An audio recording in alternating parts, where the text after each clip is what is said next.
Hi viewers, இன்றைக்கி நம்ம evening snacks starter சீரீஸில் கடலை தண்டு கட்லெட் பார்க்க போகிறோம். இது ஒரு ஹெல்தி ரெசிபி, கண்டிப்பாக வீட்டில் ட்ரை பண்ணி பாருங்கள். நான் இன்றைக்கி வெள்ளைக்கடலையோட பண்ணியிருக்கேன். நீங்கள் கொண்டக்கடலை அதாவது கருப்பு கடலை வச்சு கூட பண்ணலாம். அங்கே பார்க்கலாம் எப்படி செய்கிறதுன்னு. முதல்ல ஒரு மிக்சி ஜாரில் வெள்ளை கொண்டக்கடலையை ஊற வச்சது சேர்த்துக்கணும். 8 மணி நேரம் போல் நான் ஊற வச்சதை எடுத்துக்கிட்டேன்.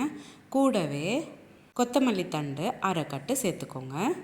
1 கப் கடலைக்கு 8 கட்லெட் போல் வரும். இப்போது நம்ம மிக்சியில் அரைச்ச கடலை பேஸ்ட்டை ஒரு பவுலில் சேர்த்துக்கிட்டு கூடவே 2 பெரிய வெங்காயம் பொடிசாக கட் பண்ணிக்கிட்டதும் சேர்த்துக்கணும். கூடவே அரை ஸ்பூன் காரத்தூள், அரை ஸ்பூன் உப்பு, அரை ஸ்பூன் கரம் மசாலா, 1/4 ஸ்பூன் மிளகுத்தூள், 1/4 spoon amchur powder, 1/4 spoon chaat masala இதெல்லாமே சேர்த்துக்கிட்டு நல்லா பிசைஞ்சுக்கணும். நல்லா எல்லாமே சேர்ந்து பிசைஞ்சக்கப்புறம் கட்லெட் மாதிரி பண்ணிக்கிட்டு ஒரு பிளேட்டில் எடுத்துக்கோங்க. இப்போது நம்ம செஞ்சு வச்சுருக்கிற கட்லெட்ஸை தோசை தவாவில் சேர்த்துக்கிட்டு 2 பக்கமும் நல்லா வேகிற மாதிரி நம்ம சுட்டு எடுத்துக்கணும்.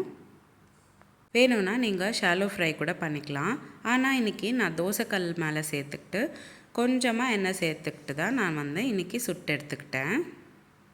நீங்கள் எண்ணெய் சேர்த்து சுட்டு எடுத்துக்கிறப்போ ஒரு கட்லெட் மேலேயும் எண்ணெய் சேர்த்துக்கிட்டு நீங்கள் சுட்டுக்கணும்.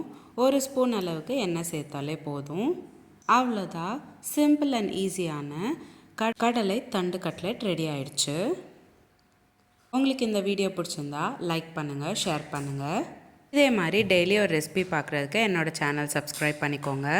இந்த ரெசிபி ட்ரை பண்ணிவிட்டு எப்படி இருந்தது கமெண்ட் பாக்ஸில் கமெண்ட் பண்ணுங்கள். மீண்டும் சந்திப்போம் ஒரு சுவையான ரெசிபியுடன். தேங்க்யூ.